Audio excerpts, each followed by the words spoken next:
orang ini selalu membanggakan kelompok Salafi Wahabi dengan menjelekkan NU tentang pencabut pesantren. Nah, dia sampai nantang untuk menunjukkan apakah ada kasus-kasus asusila itu di pondok pesantrennya Salafi Wahabi di Indonesia.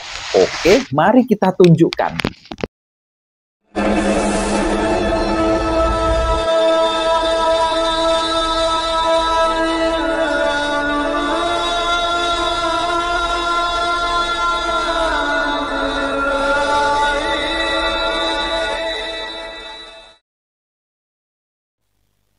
Assalamualaikum warahmatullahi wabarakatuh. Bismillahirrahmanirrahim. Alhamdulillahirabbil alamin. Nahmaduhu wa nasta'inuhu wa nastaghfiruh wa na'udzu billahi min syururi anfusina wa min sayyiati a'malina. May yahdihillahu fala mudilla lahu wa may yudlilhu fala hadiyalah. Shalatu wassalamu ala Rasulillah wa ala alihi wa sahbihi wa man tabi'ahu wa mawala, amma ba'du. Pemirsa Mirsyad TV yang dirahmati oleh Allah, alhamdulillah di kesempatan kali ini kita jumpa lagi. Mudah-mudahan kita senantiasa mendapatkan lindungan dan rahmat dari Allah, juga mendapatkan taufik dan hidayahnya, dilancarkan segala urusannya, dimudahkan rezekinya, amin ya rabbal alamin. Pemirsa TV, Bapak Ibu yang dirahmati oleh Allah, di kesempatan kali ini saya akan membantah tuduhan keji dari kaum salah fikir. Orang-orang salafi fikir ini tidak punya referensi untuk membalas dari komen video kami, hingga mereka itu melontarkan tuduhan-tuduhan keji yang tidak mendasar. Komentar yang masuk pada video kami yang berjudul Salafi Gadungan dan Salafi Abal-abal Cakar-cakaran. Ya, ini banyak yang kepanasan orang-orang salah fikir ini ya.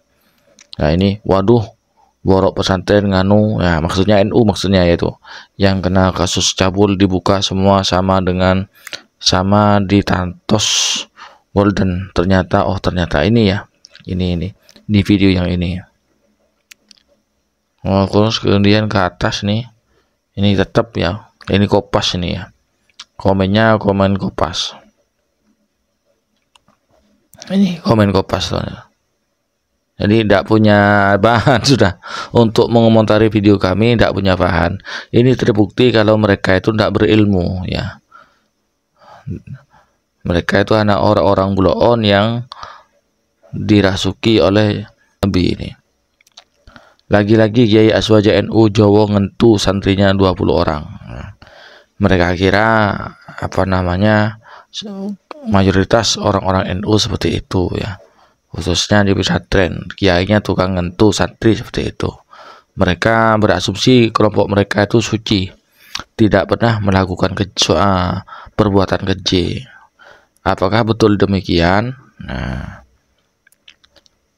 kita buka web. Ini beritanya di Bogor Time. 3 pengejar dan 1 santri senior pondok pesantren Salafi Wahabi Istana Yatim RJ ditetapkan sebagai tersangka. Nih, Riyadul Jannah.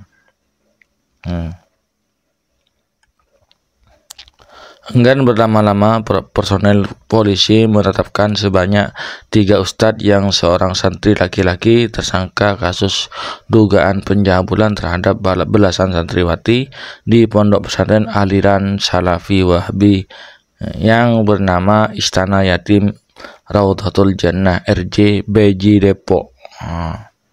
Kami gerak cepat, sudah naik sidik dan 4-nya jadi tersangka, kata Kabid Humas Polda Metro Jaya Kombes Endra Zulfa Senin 4 Juli 2022, 2 tahun yang lalu. Namun demikian Zulfa belum mau merinci identitas keempat tersangka.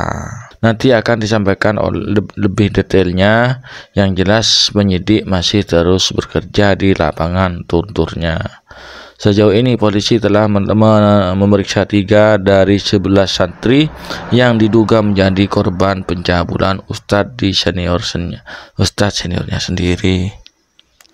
Jadi mereka juga melakukan hal seperti itu. Dan ini juga ada dibacakan artikel ini oleh channel YouTube Tantos Golden ini ya. Mari kita simak videonya. Yang ini selalu membanggakan kelompok Salafi Wahabi dengan menjelekkan NU tentang pencabulan di pondok pesantren. Nah, dia sampai nantang untuk menunjukkan apakah ada kasus-kasus asusila itu di pondok pesantrennya Salafi Wahabi di Indonesia. Oke, mari kita tunjukkan. Oke, mari kita baca beritanya. 3 pengajar dan 1 santri senior Ponpes Salafi Wahabi, ingat, Salafi Wahabi, Istana Yatim RJ ditetapkan sebagai tersangka. Ini di Bogor Time. Nah, di sini tertulis bahwa Salafi Wahabi, Salafi Wahabi.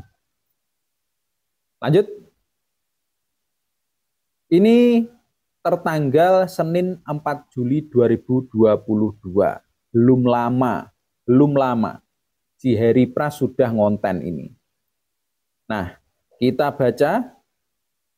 Pondok pesantren beraliran Salafi Wahabi ya, Bogor Time.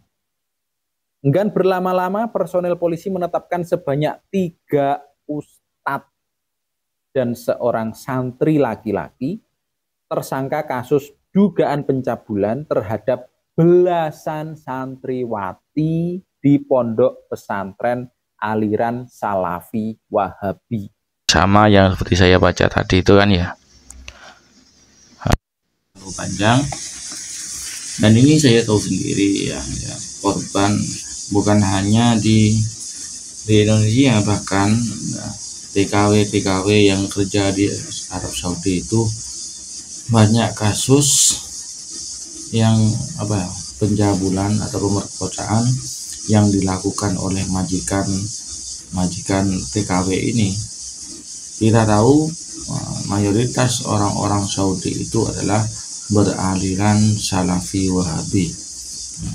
Berarti kebanyakan dari mereka, banyak dari majikan mereka itu melakukan pemerkosaan terhadap, bukan kebanyakan, banyak di antara mereka melakukan pemerkosaan terhadap TKW atau asisten rumah tangganya sendiri. Itu yang kebanyakan dari Indonesia. Jadi kesimpulan dari saya, setiap organisasi, setiap kelompok itu pasti ada yang bejat ya. Ada jedeng mesti berbaca renah. Ada sisi negatifnya. Setiap organisasi, setiap aliran itu pasti ada yang nggak baik lah itu. Jadi jangan merasa paling benar sendiri, jangan merasa paling suci, karena manusia itu tidak dijamin ya. Manusia itu selain Rasulullah tidak dijamin untuk tidak berbuat dosa. Tak ada jaminan dari Allah untuk tidak berbuat dosa. Pasti pernah melakukan kesalahan dosa. Makanya jangan pernah merasa paling suci, jangan pernah merasa paling benar sendiri. Itu untuk Salafi Wahabi ya. Dan tolong kalau komen itu sesuaikan dengan temanya, jangan keluar dari tema. Kalian kalau komen kan selalu keluar dari tema. Otak kalian itu tidak bisa mencerna apa yang kami sampaikan, sehingga ketika komen itu selalu keluar dari temanya, keluar dari topik pembicaraan ya. Ataukah otak kalian itu otak kekanak-kanakan ya, bagian dari orang yang punya keterbelakangan mental. Bapak Ibu peserta TV yang dirahmati Allah, demikianlah konten kami kali ini, mudah-mudahan bermanfaat dan saudara kita Salafi Wahabi disadarkan, dikembalikan kepada jalan yang benar. Amin ya rabbal alamin. Bapak Ibu peserta TV yang dirahmati Allah, demikianlah apa yang kami sampaikan pada kesempatan kali ini, mudah-mudahan menjadi tambahan wawasan dan bermanfaat bagi kita bersama. Amin ya rabbal alamin. Hadanallahu wa iyyakum. Wassalamualaikum warahmatullahi wabarakatuh.